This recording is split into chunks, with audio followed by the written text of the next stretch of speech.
TV 24 news ವಾಹಿನಿಗೆ ಸ್ವಾಗತ. ಅಡವಿ ಸೋಮಪುರ ಮಾರ್ಗವಾಗಿ ಹೊನ್ನಾಪುರ ಕೆರೆಗೆ ಸಂಪರ್ಕ ಕಲ್ಪಿಸುವ ರಸ್ತೆ ಸಂಪೂರ್ಣವಾಗಿ ಹದಗೆಟ್ಟಿದ್ದು ವಾಹನ ಸವಾರರು ಸಂಚರಿಸಲು ಪರದಾಡುವಂತಾಗಿದೆ. ರಸ್ತೆಯಲ್ಲಿ ಅಲ್ಲಲ್ಲಿ ದೊಡ್ಡ ದೊಡ್ಡ ತೆಗ್ಗು ಹಾಗೂ ಗುಂಡಿಗಳು ನಿರ್ಮಾಣವಾಗಿದ್ದು ವಾಹನ ಸಂಚಾರಕ್ಕೆ ತೀವ್ರ ತೊಂದರೆಯಾಗ್ತಾ ಇದೆ. ರಸ್ತೆ ದುರಸ್ತಿಗೆ ಕ್ರಮ ಕೈಗೊಳ್ಳುವಂತೆ ಕರ್ನಾಟಕ ರಕ್ಷಣಾ ವೇದಿಕೆ ಸ್ವಾಭಿಮಾನಿ ಬಳಗದ ವತಿಯಿಂದ ಸಹಾಯಕ ಕಾರ್ಯನಿರ್ವಾಹಕ ಎಂಜಿನಿಯರ್ ಅವರಿಗೆ ಮನವಿ ಸಲ್ಲಿಸಲಾಗಿದೆ. ಮನವಿ ಸಲ್ಲಿಸಿದ 8 ದಿನದ ಒಳಗಾಗಿ ರಸ್ತೆ ದುರಸ್ತಿ ಕಾರ್ಯ ಕೈಗೊಂಡು ಸಾರ್ವಜನಿಕರ ಸಂಚಾರಕ್ಕೆ ಅನುಕೂಲ ಮಾಡಿಕೊಡಬೇಕು. ಇಲ್ಲವಾದಲ್ಲಿ ಸಂಬಂಧಿಸಿದ ಇಲಾಖೆಯ ವಿರುದ್ಧ ಬೃಹತ್ ಪ್ರತಿಭಟನೆ ಮಾಡಲಾಗುತ್ತೆ ಅಂತ ಸಂಘಟನೆಯ ಪದಾಧಿಕಾರಿಗಳು ಎಚ್ಚರಿಕೆ ಕೊಟ್ಟಿದ್ದಾರೆ. ಈ ಸಂದರ್ಭದಲ್ಲಿ ತಾಲೂಕು ಅಧ್ಯಕ್ಷ ಶಂಕರ್ ಬಡಿಗೇರ್, ಪ್ರಧಾನ ಕಾರ್ಯದರ್ಶಿ ರಾಮಣ್ಣ ಕಮರ್ ಹಾಗೂ ಸಂಘಟನೆಯ ಸದಸ್ಯರು ಪಾಲ್ಗೊಂಡಿದ್ದರು. Prabhakar E Bettadur, TV 24 news.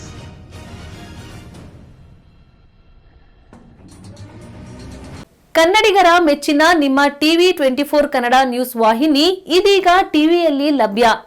Karnataka ಮತ್ತು ದೇಶ ವಿದೇಶದ 360 ಡಿಗ್ರಿ ಸುದ್ದಿ ಹಾಗೂ ಉತ್ತರ ಕರ್ನಾಟಕ, ಬೆಳಗಾವಿ, ಬಾಗಲಕೋಟೆ, ಧಾರವಾಡ, ಹಾವೇರಿ, ಗದಗ, ಬಿಜಾಪುರ ಜಿಲ್ಲೆಯ ಕ್ಷಣ ಕ್ಷಣದ ವಿವರವನ್ನ ಪಡೆಯುವುದಕ್ಕೆ ಟಿವಿ 24 ಕನ್ನಡ ನ್ಯೂಸ್ ವಾಹಿನಿಯನ್ನ ಲೈಕ್ ಮಾಡಿ, ವಿಡಿಯೋಗಳನ್ನ ಶೇರ್ ಮಾಡಿ, ಕಮೆಂಟ್ ಮಾಡುವ ಮೂಲಕ ನಮ್ಮ ವಾಹಿನಿಗೆ ಸಹಕಾರ ನೀಡಿ ಮತ್ತು ಚಾನೆಲ್ ಅನ್ನ ಸಬ್ಸ್ಕ್ರೈಬ್ ಮಾಡಿ. Thank you.